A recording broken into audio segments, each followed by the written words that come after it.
Hey, what's cracking, everybody? It's your boy Jason Yamamoto, and today I'm going to be answering another U.S. Army question. And today's question is going to be, what is the difficulty level of the National Guard? Currently, I'm in the National Guard. I've been in the Army for 12 years, 6 years on, and then 6 years with the National Guard. And I can say that I enjoyed both of them as much equally. But currently, with the National Guard, people don't understand the difficulty of being a National Guard soldier, especially being half civilian and half soldier, right?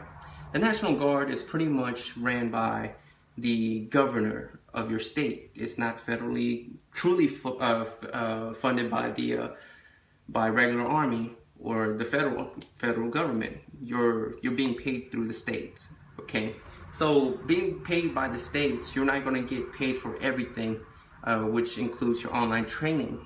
Any online training, you're not going to get paid for.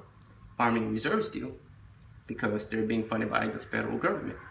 But because you're in the National Guard, FYI, you're not going to get paid. This is what makes it hard to be in the National Guard, is that they're going to require you to do a whole bunch of online training, and you're not going to be getting paid for it. While you're in the Army Reserves, while you're doing your online training, you're going to get paid for it. So I'm not saying join the Army Reserves, but think about your decisions. Now, on top of that, what makes it hard to be in the National Guard is the fact that you're going to be part-time citizens and part-time soldier. Now, when you come in, you're going to come in as a private, and there's a few ranks before you become a sergeant. So you got private, second class, first class, and then specialist. Those ranks are the easiest ranks in the Army because they only require you to come in once a month and perform your training, perform your drill, get checked up on your health, and you're good to go. Now, unfortunately, if you are part of the support, detachment, which is pretty much cooks, food service, pretty much supply and maintenance.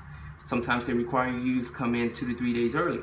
Now, that 2 days out of the weekend, kind of the whole month thing, can easily turn from 2 days to 5 days, sometimes 6 days, if your weekend drill starts on Friday, Saturday, and Sunday. They're going to require you to come in 3 days early, turns it to 6 days. So your part-time obligation to the National Guard turns easily from like 1/8 to a quarter. So 1/4 of your life will belong to the National Guard. That's what makes it hard to be in the National Guard, especially if you're in the support area.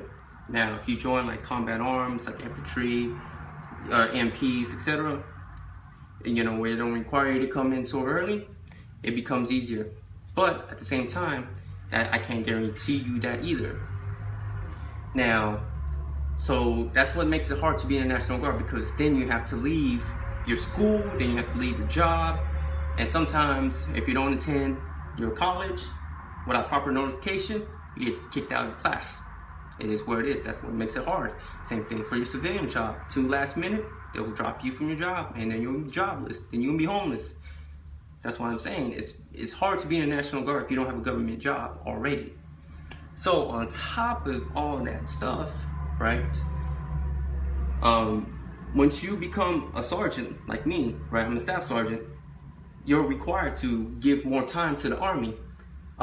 That's the rank, and I am obligated to do that. And I have to do some paperwork, submit some paperwork, do this, do that. Talk to people, answer phone calls, go into meetings, stuff like that, and conferences on my own dime, on my own time. They don't pay you for this stuff. Then again, like I said, it starts seeping into your civilian life, and that whole part-time thing becomes difficult for the civilian life. And then literally the National Guard starts taking over your life. So that's what makes it hard to be a National Guard soldier. Then on top of that, right? But I'm not saying I don't enjoy it. I do it. I still love it. That's why I'm still in. But you get used to this process, and once you start to learn time management, it becomes easier to understand and forecast the little things that the National Guard does, and you become better prepared. Now, On top of that, you have to be in physical fit. You got to be fit at all times, because you have to pass your physical fitness test at least once a year. And a lot of people, that makes it hard for them because they don't have time, or their job is getting in the way, etc. And people who don't train on a daily basis, right? Because active duty gets paid to do all that stuff, while National Guard doesn't. You have to train on your own, and you have to pass the APFT on your own. And if you don't, you're gonna get kicked out the Army, or you're not gonna be allowed to re-enlist. And that's what makes it hard to be in the National Guard, because they require you to do active duty stuff at part-time. So with that being said, that's what makes it hard to be in the National Guard. And on top of all of these things, right, for deployment, right, not every unit gets deployed depending on what they do, especially your job. If you don't have a security clearance, you may not get deployed, but I can't guarantee you that either. But what I'm trying to tell you is, when you get deployed, right, you will get deployed for a year, and sometimes they add a few months before that to train up. And you might have to give up your civilian life for a year and a half. It is what it is. We can't guarantee, the National Guard can't guarantee you a time frame, but I will guarantee you that it's going to be longer than a year. And when you're gone for a year, you're going to have to put your whole life on pause for a year. So if you're not a fan of changes, you're not a fan of new challenges, you're not a fan of dramatic of anything, the National Guard may not be for you. I'm not trying to scare you away.